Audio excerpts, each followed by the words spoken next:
سلام، این هفته بحث ایران رژیم چینج که مدتها به صورت هشتگ در شبکه‌های اجتماعی سر زبونها بود، یک تصویر مادی پیدا کرد در بزرگترین گردهمایی ایران رژیم چینج در جهان و به این ترتیب شاهد شلیک یک موشک سیاسی عظیم به سمت بیت خامنه‌ای بودیم.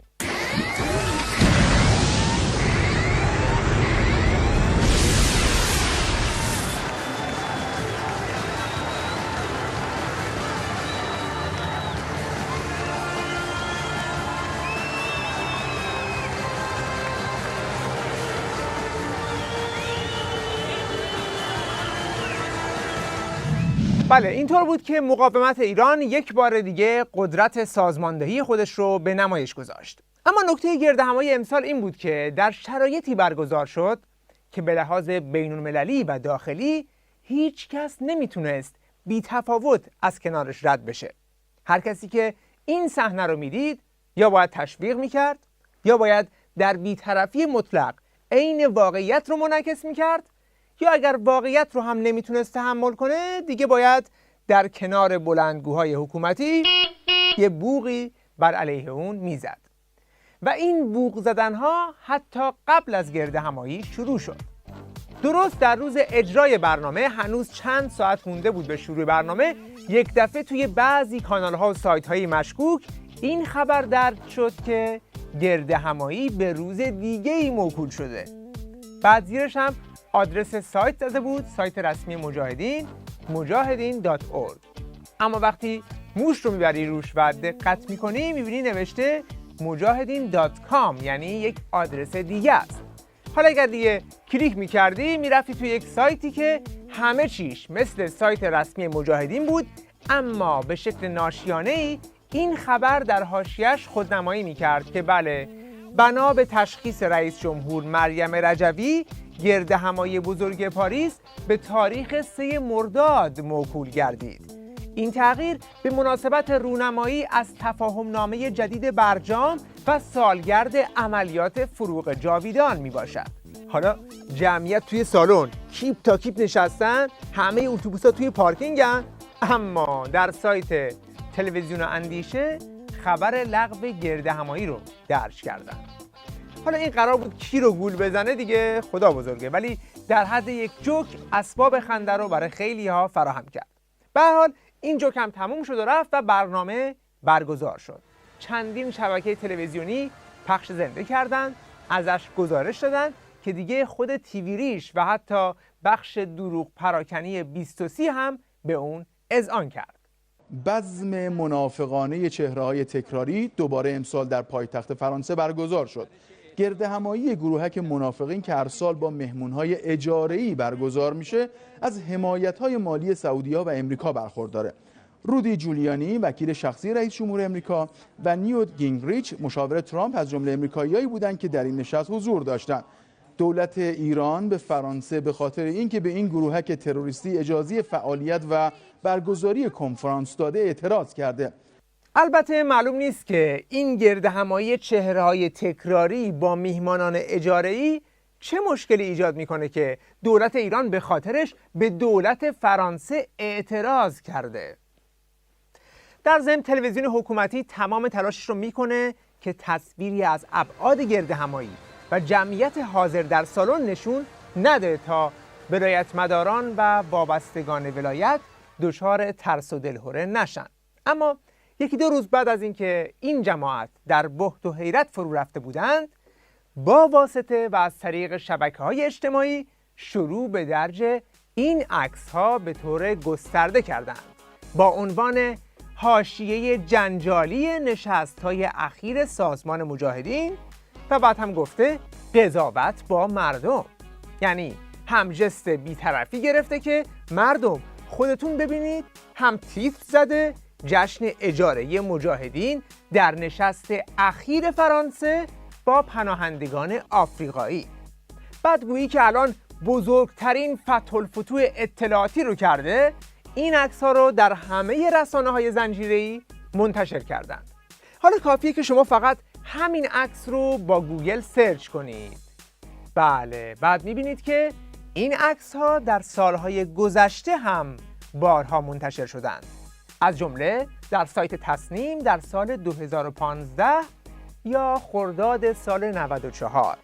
یعنی هیچ ربطی به نشست اخیر مجاهدین نداره، بلکه عکس مال 3 سال پیشه و در سایت تصنیم یعنی سایت سپاه قدس منتشر شده.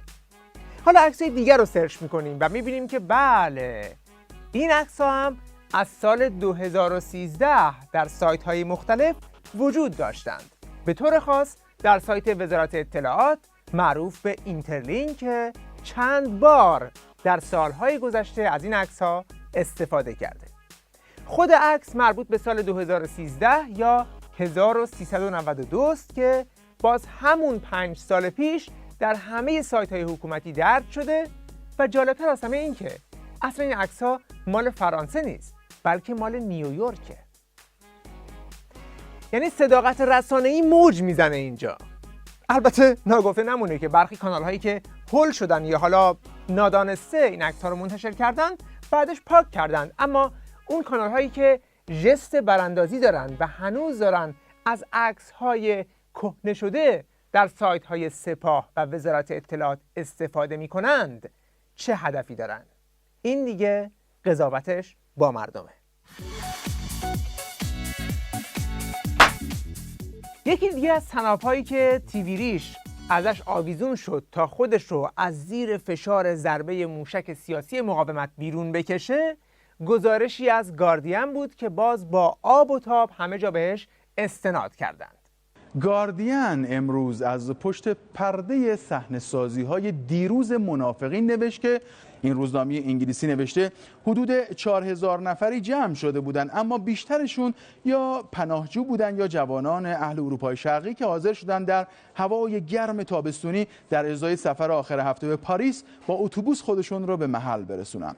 اینکه خبرنگار گاردین تعداد این جمعیت رو 4000 نفر شمرده، احتمالاً به کمبودهاش در آموزش ریاضی در دبستان برمیگرده، چون شمردن رو همه در دبستان یاد میگیرند.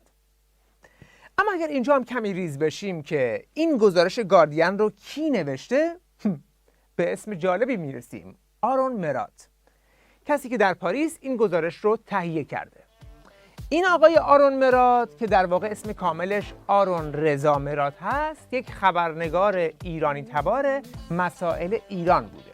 در واقع میشه گفت که یک مماشاتچی مخفی و از رفقای تریتا پارسی و از مریدان حسن روحانی و جواد ظریفه که سابقه طولانی در تبلیغ و مالکشی برای سیاست مماشات با رژیم آخوندی داره.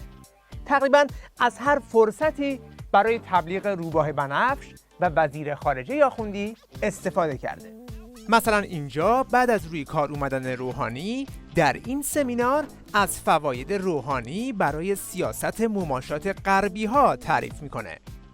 The only thing we can really be sure about is that Rouhani and the executive branch has got a mandate by the supreme leader to really push through rapprochement with the West in order to gain sanctions relief in exchange for some nuclear transparency, of which we will find out later on this year exactly what that entails. Rouhani has employed a oil minister who had the same portfolio back in the time of Khatami, back in the late 90s, and this gentleman by the name of Bijan Zanganeh, he really wants to turn Iran's oil industry into a much more commercial, decentralized, much more kind of savvy institution.